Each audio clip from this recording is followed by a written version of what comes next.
پہلا سوال یہ ہے کہ نماز میں قرآن شریف میں دیکھ کر پڑھ سکتے ہیں نہیں پڑھ سکتے ہیں؟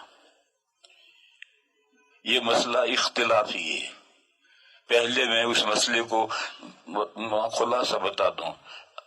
احناف کے یہاں، حنفیہ کے یہاں اگر قرآن شریف میں دیکھ کر کے امام یا نمازی پڑھے گا تو نماز نہیں ہوگی، نماز فاسد ہو جائے گی. دوسرے ائمہ میں تین ائمہ کہتے ہیں کہ قرآن میں دیکھ کر پڑھ سکتے ہیں، بلکہ ہمارے امام اعظم کے دو شاگرد صاحبین ہیں، وہ صاحبین بھی کہتے ہیں کہ قرآن میں دیکھ کر پڑھ سکتے ہیں. لیکن احناف کے یہاں اس پر فتویٰ نہیں ہے. فتویٰ امام اعظم کے قول پر ہے کہ قرآن میں دیکھ کر نہیں پڑھ سکتے ہیں. کیوں نہیں نماز فاسد ہو جائے گی؟ اس کی صرف ایک بنیاد ہے، اور کتابوں میں ایک دوسری بنیاد لکھی ہے، وہ صحیح نہیں ہے. لیکن کتابوں میں تو ہر طرح کے اقوال ہوتے ہیں، ان اقوال کا اعتبار نہیں ہے. اصل بنیاد یہ ہے کہ یہ تلقی من الخارج ہے، باہر سے ایک چیز کیچ کر رہا ہے، اور نماز میں باہر سے کیچ کرنا یہ درست نہیں ہے. چاہے کوئی چیز ہو، مثلا نمازی کے سامنے ایک پمفلٹ لگا ہوا ہے، ایک اشتہار لگا ہوا ہے، یا کوئی نقشہ لگا ہوا ہے، اس میں قرآن لکھا ہے یا غیر قرآن لکھا ہے، یا سامنے والا نمازی ہے، بنیان اس نے پہن رکھا ہے، اس بنیان کے پیچھے لکھا ہے منکی ڈنکی گدھا بندر. اب جب نظر پڑے گی تو نظر پڑتے ہی سمجھ تو جائے گا. تو اگر لکھے ہوئے پر نظر پڑے اور نظر پڑ کر سمجھ گیا تو اس سے نماز پر فاسد نہیں ہوتی، نماز پر اثر نہیں پڑتا. لیکن اگر اس کو پڑھ لے، چاہے سرن پڑھے چاہے جہرن پڑھے، من میں پڑھے نہیں. ایک من میں جو پڑھنا ہے یہ سمجھنا ہے، من میں نہیں. سرن پڑھے یا جہرن پڑھے تو نماز فاسد ہو جائے گی. سرن پڑھنا کیا ہے کہ زبان ہلے، مخرج پر لگے اور صوت پیدا نہ ہو تو یہ سر کا ادنا درجہ ہے.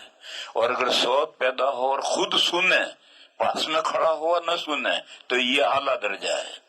سرن پڑھنے کا یہ ہے کہ تصحیح حروف ادا ہو گئے، زبان ہلی اور مخرج پر لگی اور اس سے حروف ادا ہو گئے، آواز پیدا نہیں ہوئی، تو یہ سر کا ادنا درجہ ہے. اور آواز پیدا ہوئی مگر وہ خود سنی، دوسرے نے نہیں سنی، تو یہ اعلیٰ درجہ ہے.